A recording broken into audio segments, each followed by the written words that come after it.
Islam. It is with great pleasure and honor that I introduce a dynamic speaker who's going to lecture to us and going to inform us concerning the all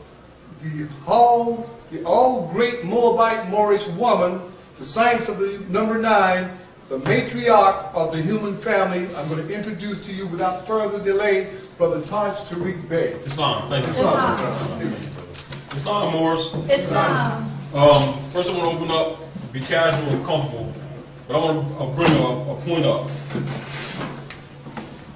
In many areas of organization, you'll see us dealing with what we call family problems and social problems, economic problems, political problems, rights issues. Very often people talk to subject matters dealing with the symptoms. Rarely will they go to the cause, the root, because the root commands a change, not only with those that they're complaining about, but also with themselves. So we're going to deal today with the applied science of number 9, which is one of the most ancient lessons of civilization on the planet Earth. It deals with the matriarchy because that is the foundation of civilization, period, on the planet Earth. There's no such thing as ancient civilization when you talk about patriarchy. It's a fraud. We also know that when people go into so-called Asiatic African history, they will usually go into it with a patriarchal mind. Automatically, the mental is polarized because it's out of harmony with truth and with nature. In other words, like this. If you got a seed and you want to grow some crop, you throw it up in the air and have a balloon or something just holding in there so it can get some air and it's going to give you some crop, or do you plant it in the earth? Plant it in the earth. Plant it in the earth. Why? Because the earth is a womb. And if you want anything to learn, to grow, to gestate, and to come to fruition in the physical form, it must have a womb. That includes the thought, doesn't it? Isn't the thought a seed? Isn't a seed an egg? Isn't the mind a womb? So there's a feminine principle in nature that we've been ignoring, not that we didn't know about it, but because we've been made patriarchal in our mentality to the masculine principle being the superior I, i.e. God, which is a fraud. Men need not be, how would you say, threatened by truth, but they should embrace truth. Recognize, like you can have, if you have daughters and sons, right? Say you got a daughter, she's 13, 14 years old, and you got a son about 17. Mentally, they're about equal. Because women are always faster than men. Why? Because they're the first being here. Because every male has a mother. And every female has herself, her mother. And every egg is female. It's not disputable. So what came first, the chicken or the egg? They're both females. What's your argument? So you must understand nature. If you want to understand nature, you must understand nature and how things are done to understand yourself. And so if you're going to know yourself, you must acknowledge first your origin. Your birthmark, universal, is the navel. Nave implies water and navigation. Il means God. So navigating gods. And so your birthmark is a navel. Universally. It's not a strawberry, it's not a mole on your back with a hair growing out of it. It's a navel. Universal.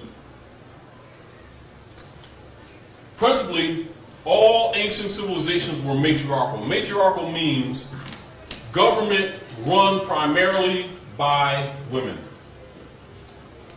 Because in our time now, because we're living and we're speaking now, we relate mostly to what we know or what we've been told.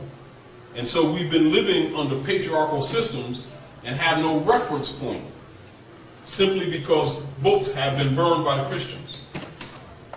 Literature has been burned.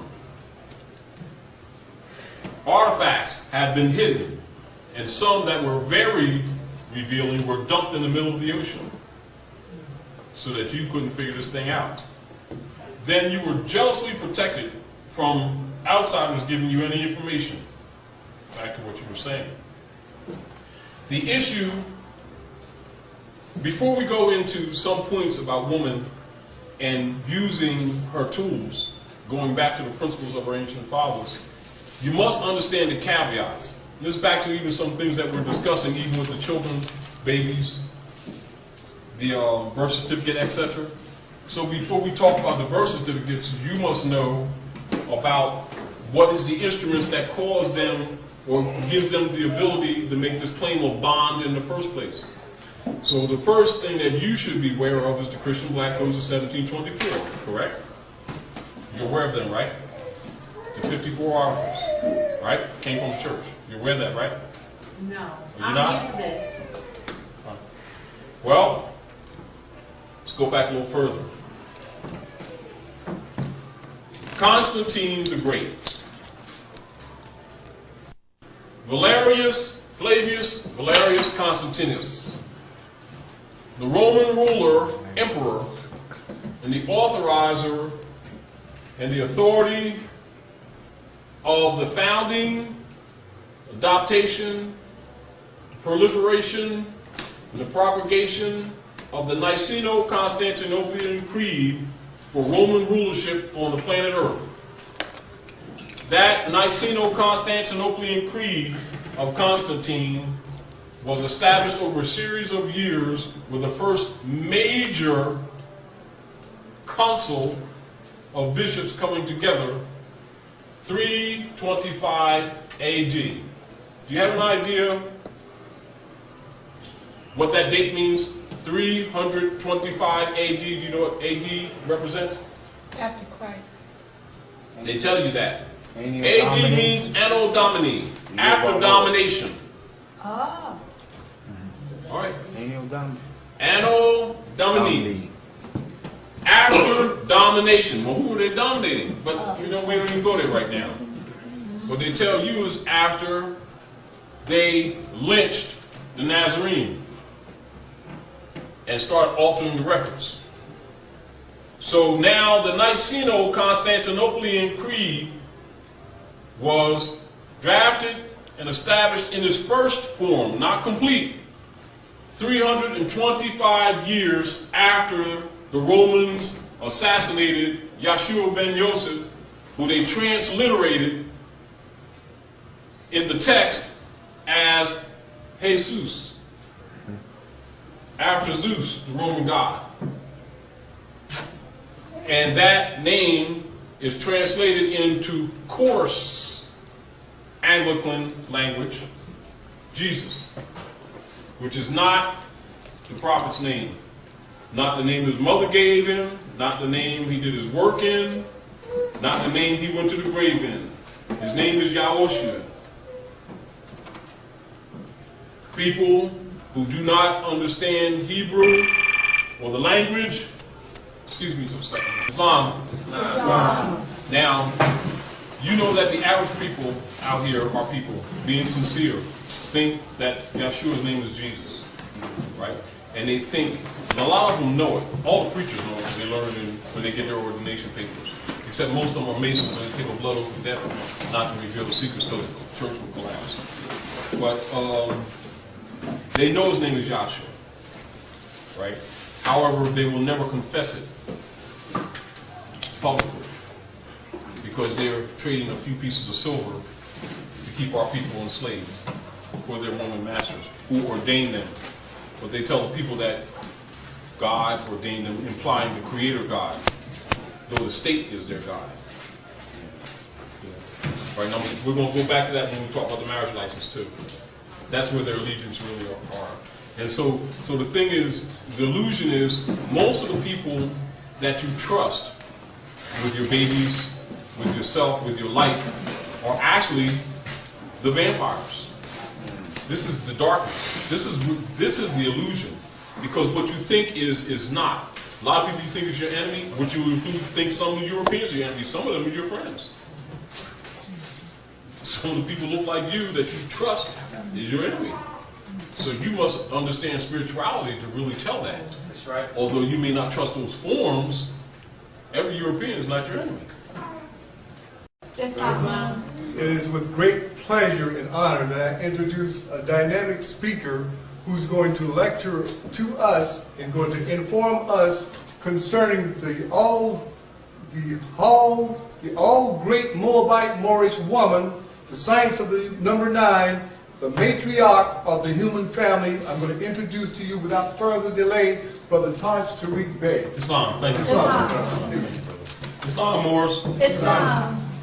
First I want to open up, be casual and comfortable, but I want to bring a point up. In many areas of organization, you'll see us dealing with what we call family problems and social problems, economic problems, political problems, rights issues. Very often people talk the subject matter as dealing with the symptoms. Rarely will they go to the cause, the root, because the root commands a change, not only with those that they're complaining about, but also with themselves. So we're going to deal today with the applied science of the number 9, which is one of the most ancient lessons of civilization on the planet Earth. It deals with the matriarchy because that is the foundation of civilization, period, on the planet Earth. There's no such thing as ancient civilization when you talk about patriarchy. It's a fraud. We also know that when people go into so-called Asiatic African history, they will usually go into it with a patriarchal mind. Automatically, the mental is polarized because it's out of harmony with truth and with nature. In other words, like this. If you got a seed and you want to grow some crop, you throw it up in the air and have a balloon or something just hold in the air so it can get some air and it's going to give you some crop, or do you plant it in the earth? Plant it in the earth. Plant it in the earth. Why? Because the earth is a womb. And if you want anything to learn, to grow, to gestate, and to come to fruition in the physical form, it must have a womb. That includes the thought, doesn't it? Isn't the thought a seed? Isn't a seed an egg? Isn't the mind a womb? So there's a feminine principle in nature that we've been ignoring, not that we didn't know about it, but because we've been made patriarchal in our mentality to the masculine principle being the superior I, i.e. God, which is a fraud. Men need not be, how would you say, threatened by truth, but they should embrace truth. Recognize, like you can have, if you have daughters and sons, right? Say you got a daughter and she's 13, 14 years old, and you got a son about 17. Mentally, they're about equal. Because women are always faster than men. Why? Because they're the first being here. Because every male has a mother. And every female has herself, her mother. And every egg is female. It's not disputable. So what came first, the chicken or the egg? They're both females. What's your argument? So you must understand nature. If you want to understand nature, you must understand nature and how things are done to understand yourself. And so if you're going to know yourself, you must acknowledge first your origin. Your birthmark, universal, is the navel. Nave implies water and navigation.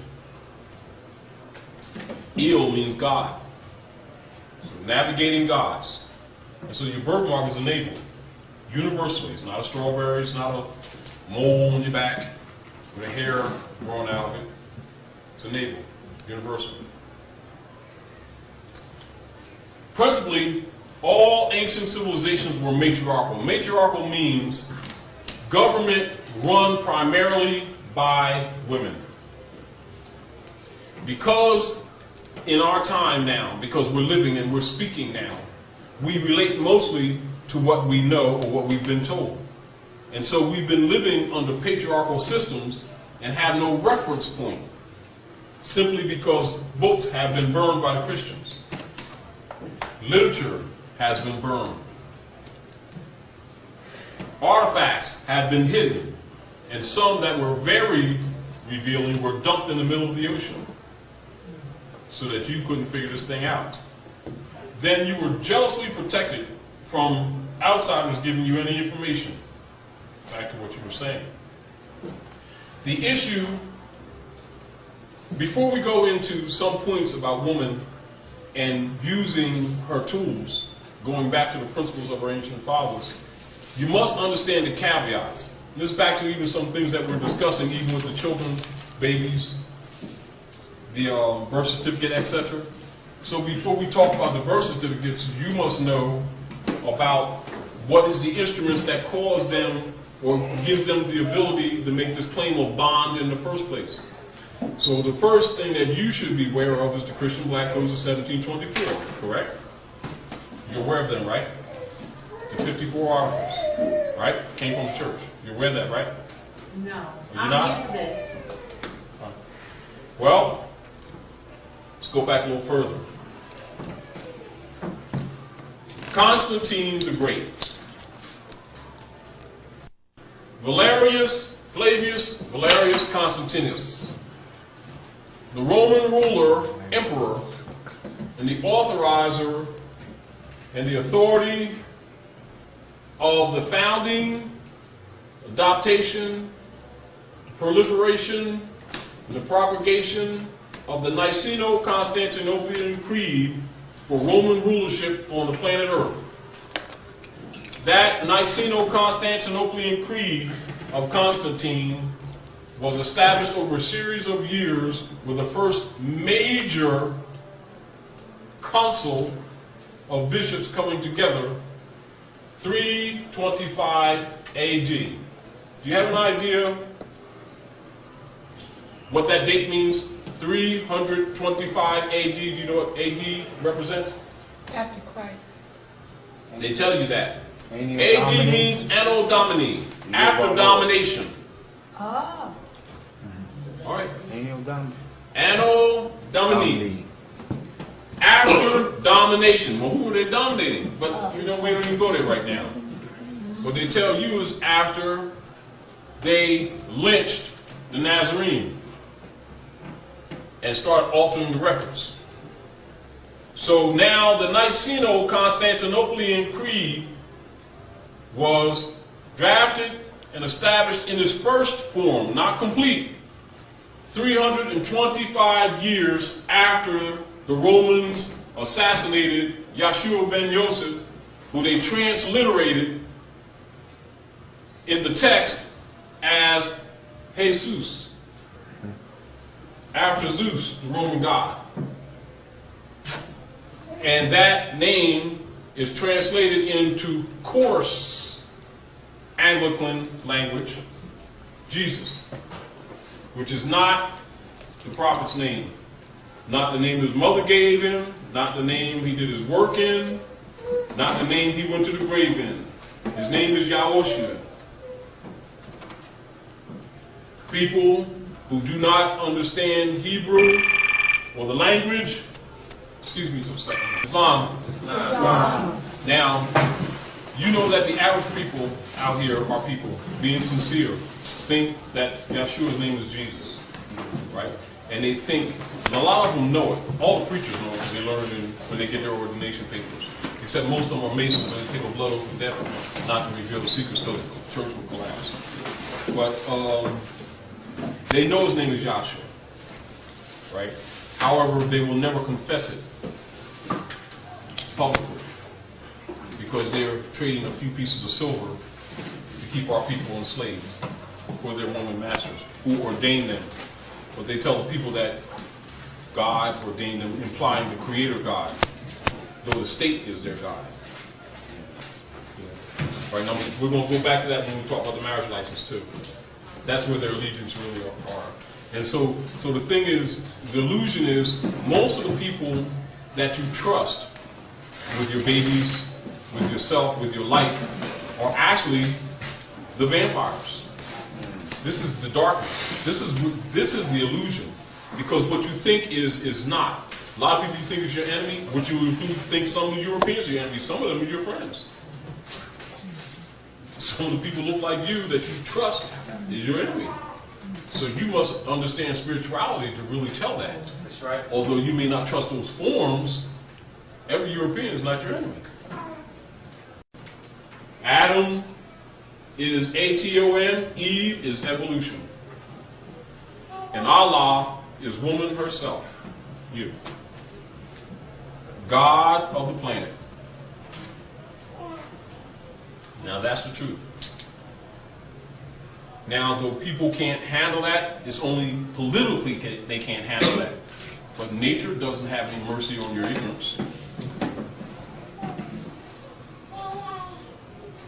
I bet you can't show me a man that's on this planet, including somebody called Adam, that don't have a belly button.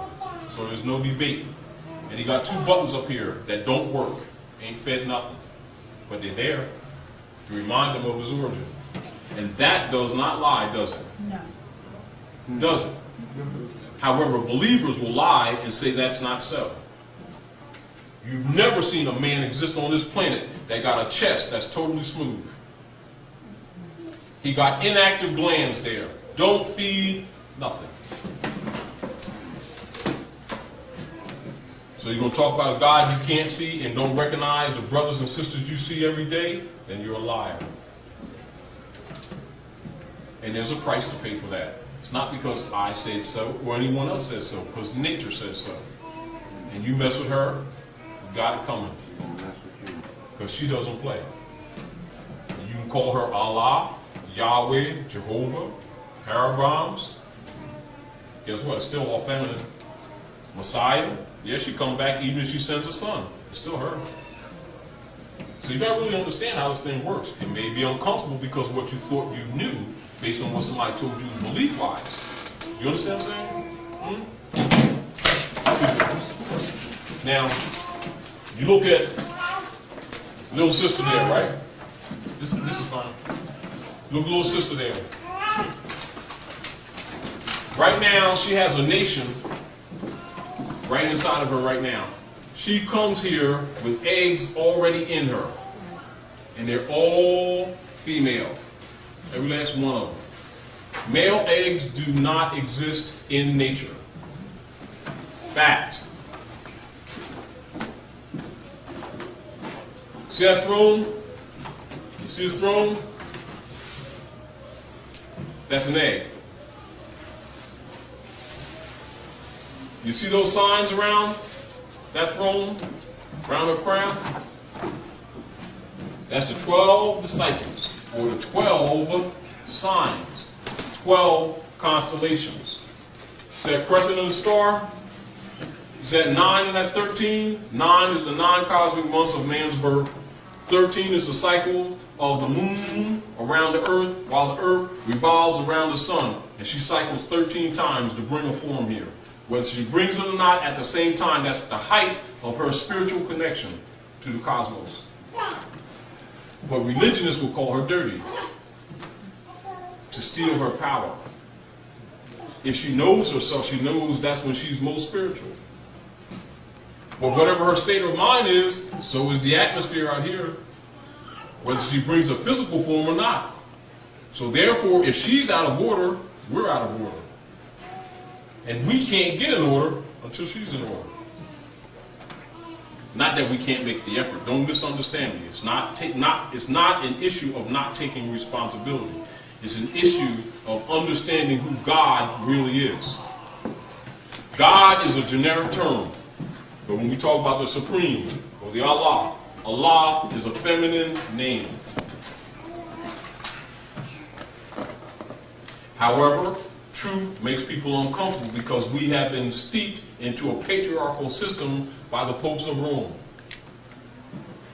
All right? Now, the popes of Rome, you have what is known in the Roman emperor's table, the Franciscan Brotherhood.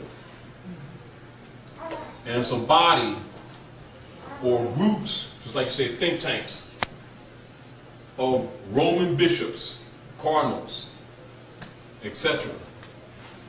Whether you want to call them the Jesuits or others, irrespective. Their mission is to conquer the world. They murdered all the prophets. The blood of the prophets are on their hands. But they finally got you. Finally got you. They know that there's no way that they can rule the world without your cooperation. This is why it was very important that when they finally colonized the Maghreb, Marrakesh, that you call America, that's Maghreb el-Aqsa. Maghreb el-Aqsa is Morocco, the extreme west. And so they told you that it's over there. And you believed them. And you disconnected from the land. And they claimed it. Are you seeing what's happening? To preserve the energies and the resources for themselves, they needed to claim the greatest resource here. So the general concept that they would give you in education is that the resources is gold and silver and all this commerce, right? They know that the greatest resource is the people. And so the state, corporations, India Company, Pacific, Africa Company, were all called companies until 1800s. This was late. This wasn't earlier, as they imply to you. It wasn't until really early into the mid-1800s that they start calling these corporations states. And then start claiming the lands, as you were talking about earlier. And so the people start thinking that the state is the land. States are private, imitation, artificial, corporate entities. Fictions on paper. So they could claim your child is important, that if the dragon is waiting for that child to be born before they can devour it, if you're in your right mind, you can take them out of here. Do you understand? But if you're in your warped mind, all the dragon needs to do is wait for the child to be born, and then you deliver it. And then they devour the child. And then they file a bond on that child that they gave birth to that child. And so they would list that child as a corporate entity that exists by virtue of sanction from the state. So the certificate of that institution would be birth certificate, state of New Jersey, Commonwealth of Pennsylvania, etc. And the being would be listed in all capital letters, which means a corporate entity, and it would be filed as such. And they would sign their name to that chattel. Therefore, they would have first authority or jurisdiction over the being. So the being would have a Roman name. Remember this, Roman means European nations collectively as one. Does not mean the city in Italy. Romans means the Albion or the Gaelic, Gothic, Frankish part of the human family. The Franks. Do you understand? Whether you're saying German, French, English, etc. All of those are contemporary, political, tribal, designated jurisdictions of the extensions of the same people. Do you understand? It's a tribe of Albions who we placed there that broke up into political families, formed for themselves political families. Do you hear me? So don't get caught up in the fiction of thinking that a German and a Frenchman is different in the concept that you thought it was. The mission is still one. So ultimately, while they may have political arguments or political differences, ultimately everyone operates for the empire. Now do you understand colonialism? And why when they colonized Maghreb, they all agreed to oath to claim white party status. Because they could not be free white persons. Are you following me? they were not free white persons or called white persons until mid-1800s. So when you see documents that refer to Europeans as white people prior to 1800, it's fraud. It's a lie. It's made retroactive. No different than when you see these Moors referred to as black or Negro people made retroactive in history. It is a fraud that goes past early 1800s. Absolute fraud. Are you following me? Yes. For the Romans to rule in the Maghreb, they needed a code of rules of law because all of the Moors did not succumb or convert. Some of them fought, went into the mountains. Some of them went into the swamps. The Europeans start calling them different tribal names that are usually corruptions of ancient Algonquian names, like Cherokee, Blackfoot, Seminole, Nanaco, etc. They're all tribes of Moors. Now, for your information, so that we can clear this up, and this is another point too that I want to make, and brother, this is another point that I know your book is done. However, it might be good for you, since it's not totally published yet, that you might use this in a certain part because of your, your degrees that you got in what they call Indian Studies. How did the Moors become called in North America Indians? Is it generally known amongst you? If anyone knows, raise your hand. Let me tell you. See this tassel here? Now mine's a little red, but it's originally black, and I've had a lot of these. And every time I buy one, they turn red. I don't know why. They do. All my tassels turn red, so I just stopped changing them. But the dye that is used to dye these tassels is called indigo. And it's from a berry that's found strictly in Morocco. Are you following me? Also, you ever heard, like when they talk about a lot of Moors, like in the islands and in the south areas of Amexem, and they talk about some parts of our ancient religious rituals, they call it voodoo? Yeah. You know where it come from? Do you know where it come from? That's a miscorruption of a word, Hindu. Do you know where that comes from? It comes from Hindi. You know where that comes from?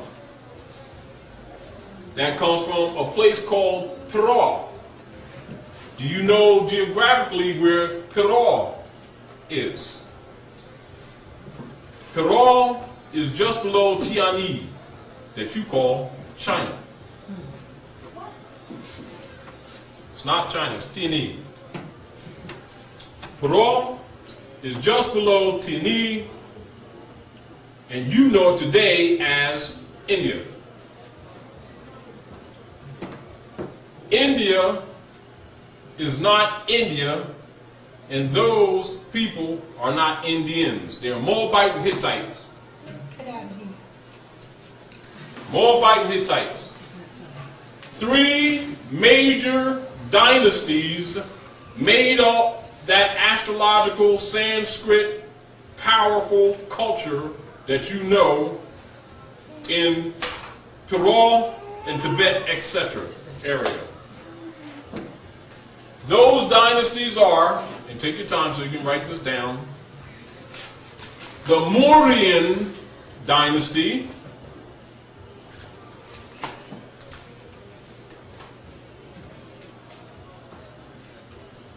the Nanda dynasty,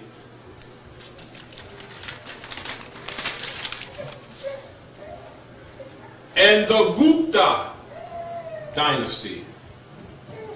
All of those dynasties are ancient Moabite Moorish dynasties.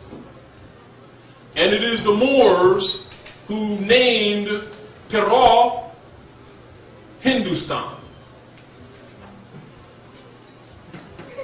And this is where the name for Peru become Hindustan.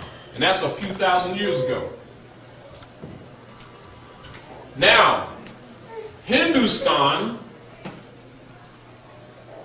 due to corruption in European sociology, as Europeans have been conquering Asia and Africa, called them Hindis and Hindus, where the name Indian came from, which is a fiction.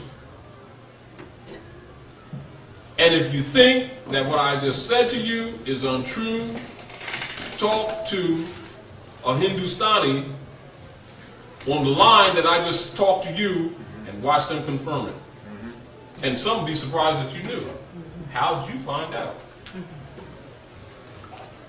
Also, you got to remember that the Moors controlled the spice trade, the gold, etc., etc., etc., because the Moors governed the planet, ruled the 7 continents and the 7 seas.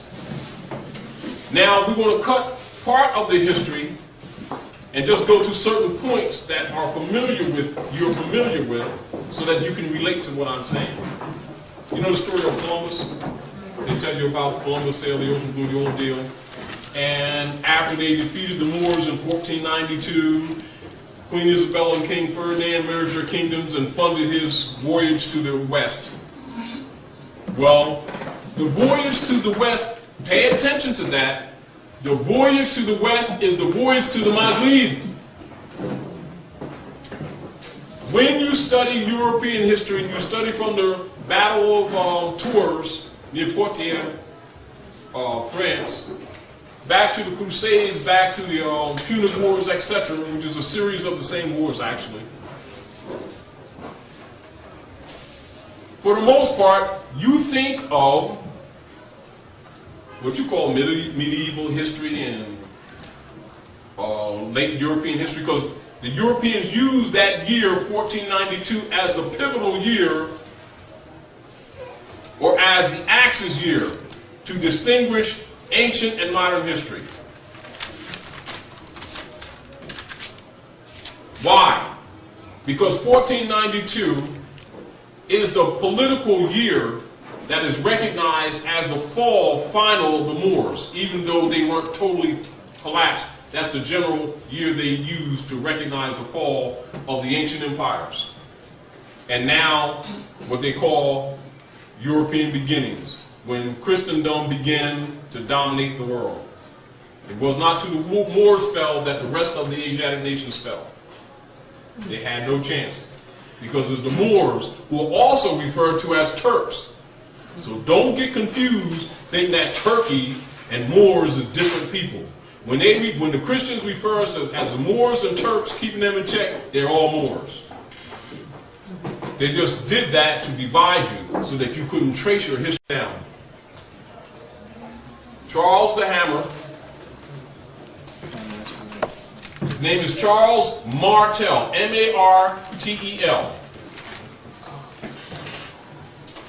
That's European history. So you're going to go to European history also to get your history. Because understand, when you're dealing with Moorish history, you're dealing with world history. You're not dealing with the fiction of what they call black history restricted to some slave period in North America. Black history is strictly slave history, strictly. When you're talking about civilization, you go to the Moors, because those are our forefathers before enslavement. That's when we ruled. Our people will talk about kings and queens, but they'll never go to the history in the right frame of mind. They will take the black and then retroactive, they attach it to the civilized world. It doesn't attach. It's two different statuses. When you say black to the civilized world, they know that those are slave products. People who are the products of chattel operations. Has nothing to do with sovereignty.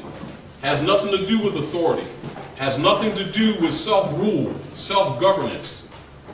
It indicates a person denationalized, a person who is outside of the human family, a person who has no standing at law, a person who's not considered organic, but considered corporate, even though it lives.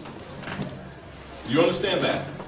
So politically, when you see those terms used or written, that's what it means, not what you may assume that it means.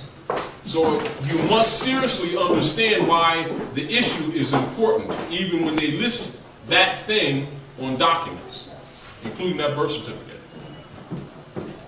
Because they cannot list the person, and remember, keep this in mind too, because it's important for you to know this. There's two types of person at law. Write that down. If you forget this, you're in trouble.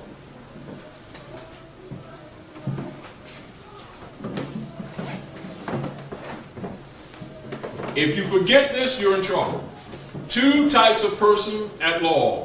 When you see, read, or hear from any legal perspective or process in government or history that says person, unless it says natural person, it means corporation or artificial person.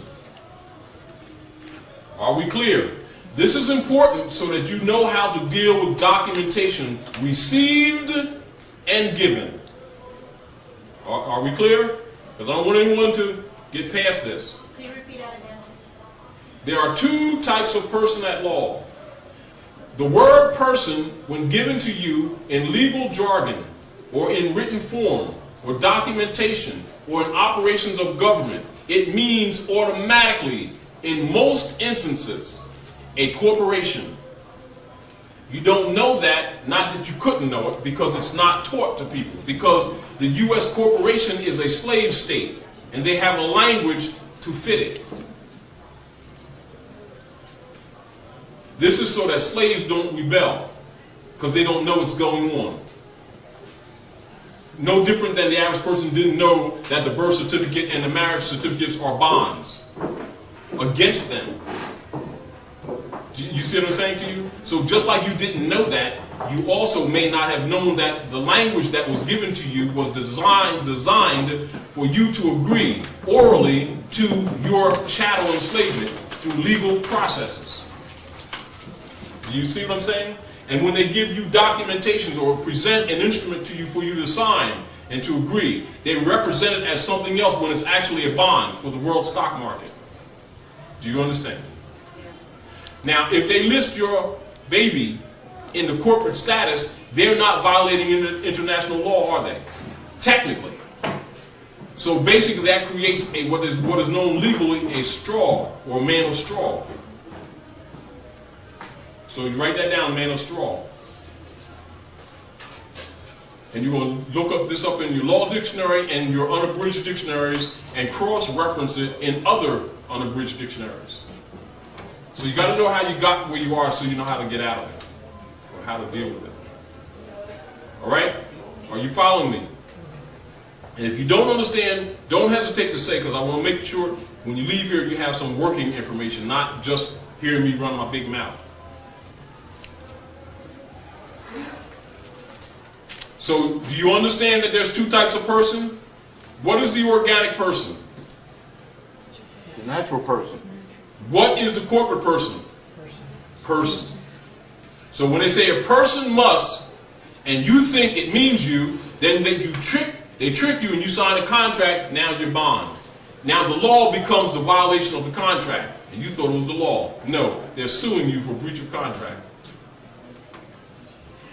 I understood what you just said. Person means automatically corporation, unless it specifies natural person. Yes. I got lost dealing with man of straw. As far as I Man of understood straw of the is the fiction that they create to place the debt against. In other words, like what she was talking about earlier, you know, when her husband made an affidavit, and he has not yet filed it, but he made an affidavit, but they did accept the corporate state. What corporate state is that filing under? Commonwealth of Pennsylvania, New Jersey, what? have no idea. Because he just started to file the paperwork. All right, well, don't file them yet. Not if it's theirs. You're going to have to make your own. We'll get back to you later and tell you some things. Not right now. But if you got that certificate from them, Yes. they got a bond on you. They got a bond on you. Yes, they do. So even if you did some other things, they got a bond on you. See, what you must not do, this is why, again, certain things must be taught to our people to bring them back into governmental principles so that you understand certain responsibilities from a civil matter, or certain civil matters already reside with you. But because our people have been held out of government so long, for so many generations, and then overseers were placed amongst our people to convince them that the 14th Amendment Negro stock was a reality, and that civil rights that went with it was a reality. That's fictional. That comes from the Christian Black Codes of 1724. To solidify the corporate person for the states, their agents. You ever notice that when certain agents say to you, by the power vested in me by the state of New Jersey, I pronounce you man and wife? They're state agents. But they tell the people that they were ordained by the Creator, didn't they? And that there's a separation of church and state, didn't they? But the average person, because they deal with beliefs, not facts, never even notice it, do they? They got the mentality of boys and girls. Now you see why civilized people call them boys and girls? And when they do that, then they get mad, they want to burn things, don't they? But they are boys and girls. That's why they call it minority. Most people think that minority means numbers, don't they? It means mental state. Legally, it means mental state. And so you have grown men and women transacting business in alien names and talking about their own things. See the problem? They don't even own their own offspring, who've been bonded away. So they think bondage is a chain. Bondage is that document. They're bonds. They're flesh bonds. See, so this enslavement for the colonists was bureaucratized, and they formulated corporations to deal with their stock investments. That's what the 14th Amendment person is. That's why as soon as you agree that you're Negro, Black, and colored, you come under certain codes and you don't know what's happening to you, but that's what happens to you. An ignorant person calls it prejudice. A person who knows law calls it birthright theft. Because that's what it is. And you always have the right to do what? To reclaim the honor of your mothers and your fathers. But if you don't want to honor your mothers and fathers, that's your right too, isn't it? Huh? So if you've been transacting business in alien names, and then you go vote in them names and they tear up the vote because it ain't going the way they want to, should you be upset? No. An intelligent person wouldn't, but an ignorant person would be upset because they think that that vote belongs to them, don't they? Huh? So if a dog comes around filing elephant votes, and then somebody comes along, elephants, tear up the votes because they ain't going the way they want to, and then the dogs call the elephants prejudice. Who's at the lunch? The dog. Oh, all right. So you got all these Asiatic Africans saying they Smith, Jones, Johnson, and Frankenstein, and they talk about freedom. It's an oxymoron. That don't go together. We talk about legal. We're not talking about their emotions. Are you seeing? So any documents that are filed on behalf of such persons automatically becomes under the wardship of the state corporation. And that entity is treated as corporate property. It's called chattel. Isn't that simple breakdown? It's not complicated, is it? Is it? And once you understand it, you can understand your own concept that how you should start thinking on how to undo it. It's not complicated, is it? But if you don't look at it for what it actually is, it seems daunting. It may appear complicated when it's really not. It's just being yourself. It's because you can't transact business claiming to be someone else and not commit a fraud on your own part. And if you commit a fraud on your own part, you can't turn around and charge somebody else with a fraud and then sue them for it. You see the difficulty that so-called black people have getting reparations? I said so-called black people. Because it can't happen, because no such people exist on the planet Earth. If there's anybody on the planet Earth designated Negro, black, and colored, it is already filed in the records of civilization as property of European families who colonized North America. And if you trace them, you can find a European name that they themselves will write and say it's them. So can that being turn around, come before a free court, before the civilized world, and command freedoms or the rights of international law for that security of that being? Cannot happen. Now you understand the Dred Scott case? Plaintiff in error. And scholars keep talking racism when that is not really the issue. It's a diversion. Plaintiff is in error, claiming to be Scotch and Englishman or Welshman. So you got an Asiatic claiming to be Englishman, but talking about he's free from the Englishmen. You cannot dishonor your mothers and your fathers and then claim freedom, because your inheritance is in the mother and the father's names of your forefathers.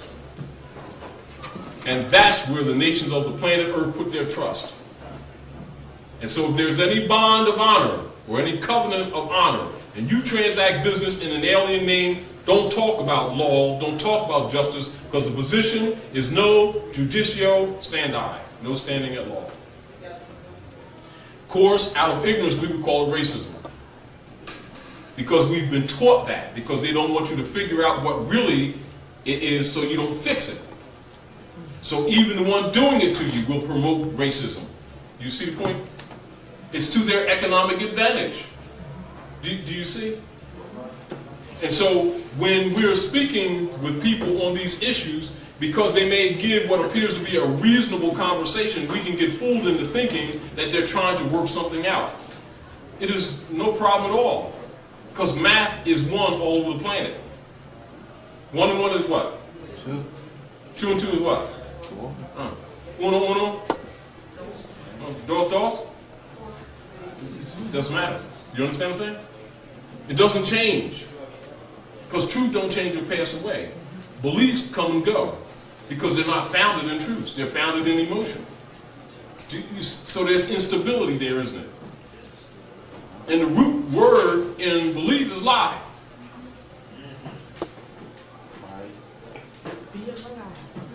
Do you understand?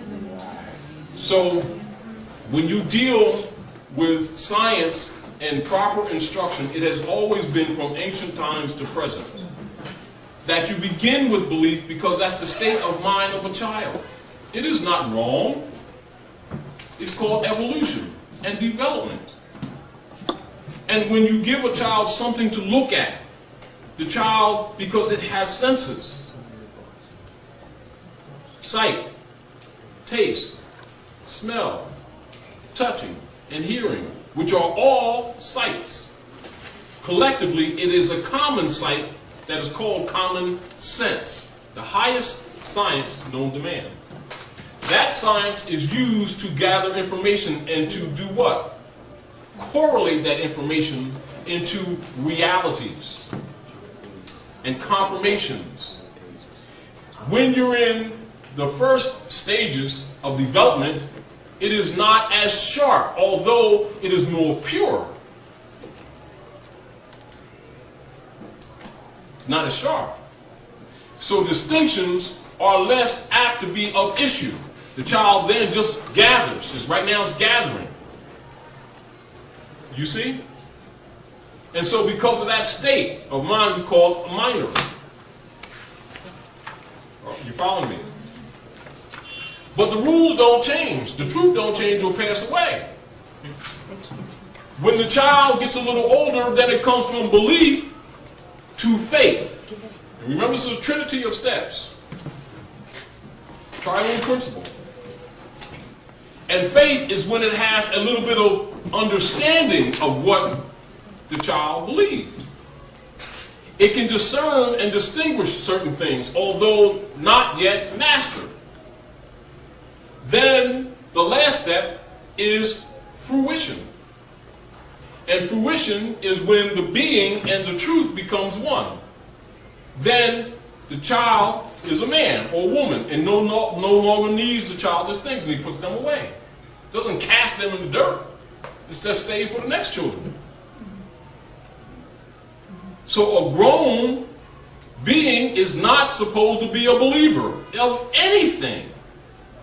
However, if you tell people that right out, they'll think that you're attacking Allah, that you're attacking the prophets, that you have no respect for divine order. But it's only said out of ignorance. Then you understand the condition of the world, why it's in the condition it's in.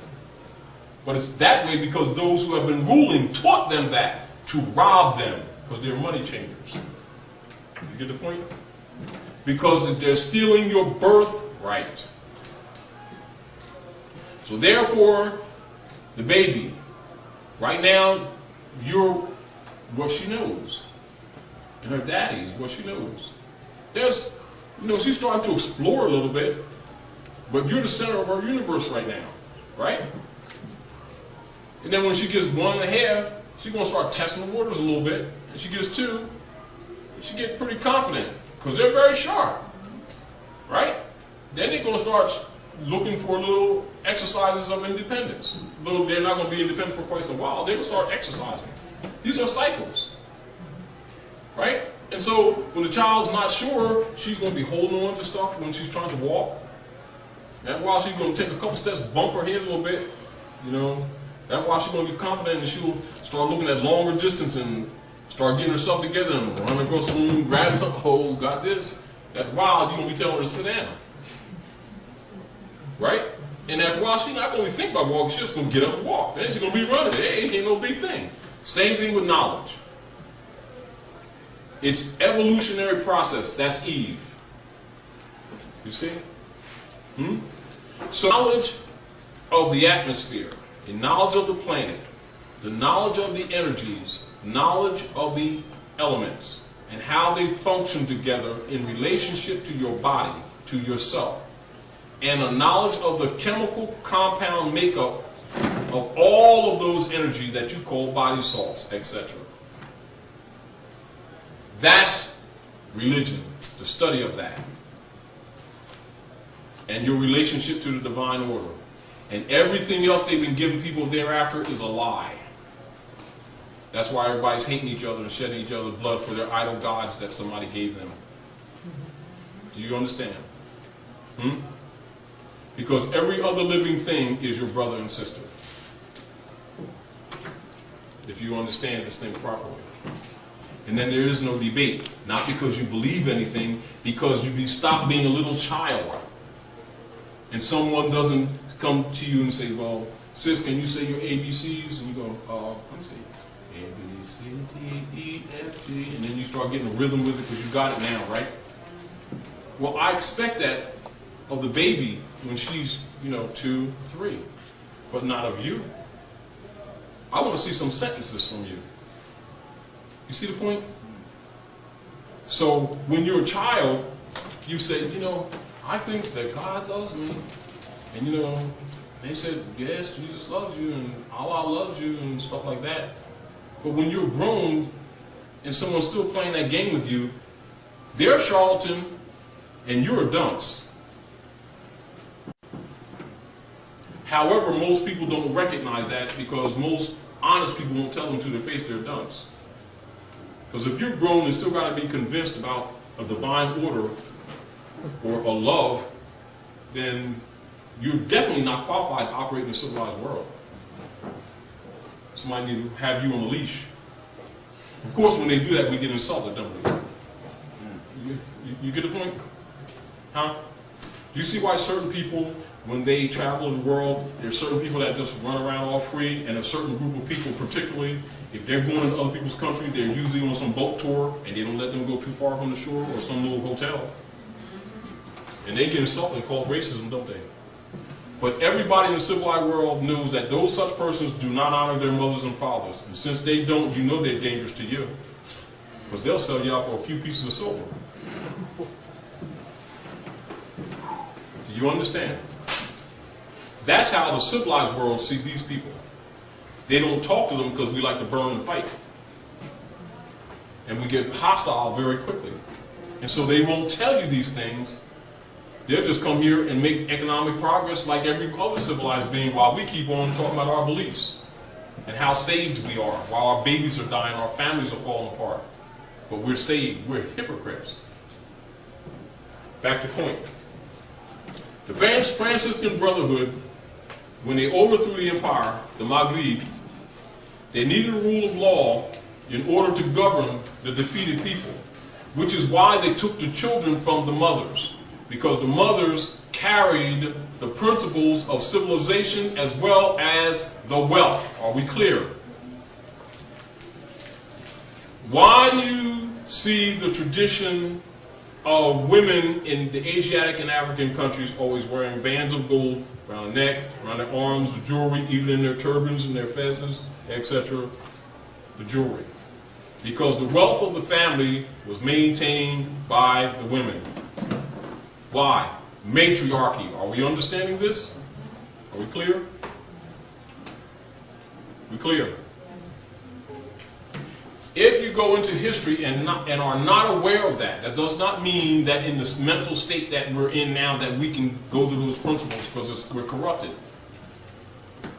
But if you go into history and not know that, you're going to go into history with a wrong frame of mind, wrong frame of reference.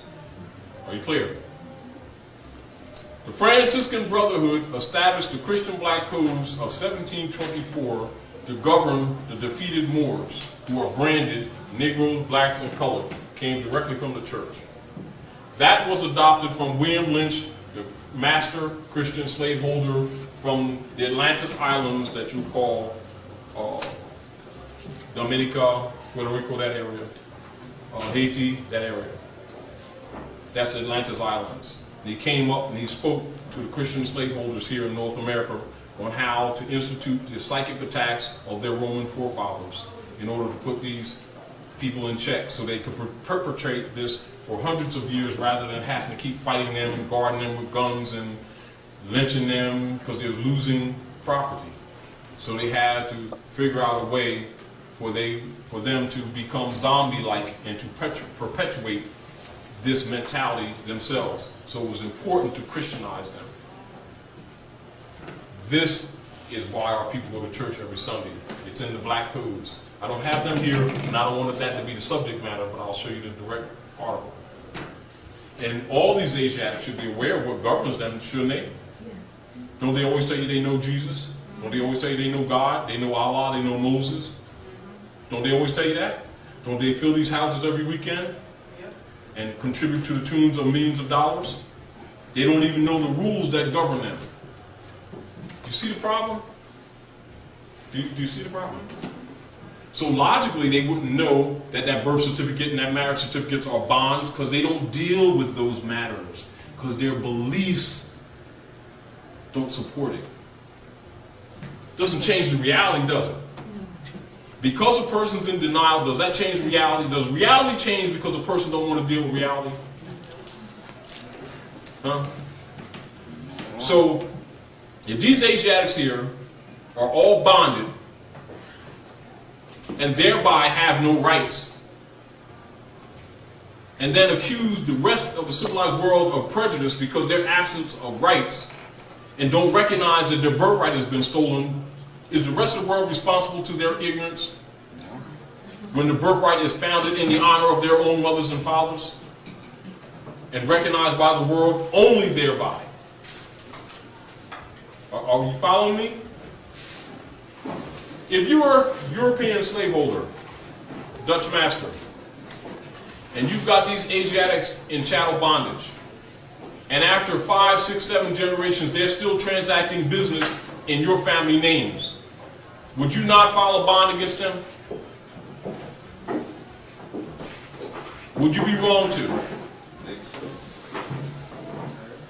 Should anything that you buy or sell with the mark or the number of their name be bonded to their corporation and not to anything to your benefit? Is that unjust? If you got a body of people who are not called by their father's names, that keep transacting business in somebody else's name, that keep arguing about what's unfair and what's right and what's wrong, and the world ignores them, Is the world wrong? However, they usually think that the world's wrong, don't they? But it's a lack of knowledge, not a lack of really trying. Because they do a lot of things to try to fix this thing. They got all kinds of organizations to try to fix this thing. They just can't figure out why they can't do it. Are you following me? Yes, sir. And when they go into the ancient culture, they'll go into it with a papal mind. The Franciscan Brotherhood's mentality instead of the mentality of their forefathers. Back into the egg. Look back into the hole from which they were dug. Turn your hearts back to the principles of your ancient mothers and fathers if you want to be rescued. Ain't nobody gonna come here with no mystery thing and fix nothing. The truth is going to set you free and nothing else. And if you don't want to deal with it, you got a right to be enslaved. And the rest of the world got a right to live off your birthright, so don't feel as though you've been and are being mistreated. Because if you don't honor your mothers and your fathers, and the law comes from your mothers and your fathers, and you keep saying it belongs to him, hey, guess what? That's an agreement, isn't it? And that agreement, if you declared out your mouth that the constitutional principles of civilization belong to the Europeans, you waived your rights. And if he claims it, which he's doing anyway, if I'm outside and I'm saying, man, I ain't into all this stuff, man, and I start, this stuff is way in my pockets down, and I start throwing it down, what, people ain't supposed to walk past and pick it up? Okay. So if people willing to give up their birthright for a little welfare check or something else, why should they be mad? They sell their birthright for a bowl of red pottage. Because that's what these people did. But they blame the rest of the world, don't they? Because they dishonor their mothers and their fathers. They claim that the Nazarene is a Roman. They put him on the walls as a Roman, knowing he had hair like lamb's wool, skin like burnished brass, just like that. They're the hypocrites. They're the liars. But they accuse the civilized world of mistreating them. That's us, don't we? And when everybody feels sorry for us, don't we? Huh? Well, guess what ain't going to happen? However, to understand that is to understand why Noble Ali set up the old Canaanite temple to nationalize the people. You understand the process. You understand why it was done. Meaning, it's not in a vacuum. It's a countermeasure to Roman activity in the Western Hemisphere. If the history is presented to you, nationalization makes sense. If nationalization is presented to you without a knowledge of law and history, it can, but doesn't necessarily come to you to be reasonable, for you to really understand why it was done. It must be taken out of the belief stage into the knowledge stage. So giving you the root cause and dismiss the symptoms, not that you dismiss them, but to explain them for what they are. And recognize if you fix the root, you ain't got to worry about the poison ivy riding up and down your house all the time. Stop picking the leaves off because it's going to grow back. Get the root. And so if you don't fix the root of the problem, I mean, if you don't reclaim your birthright,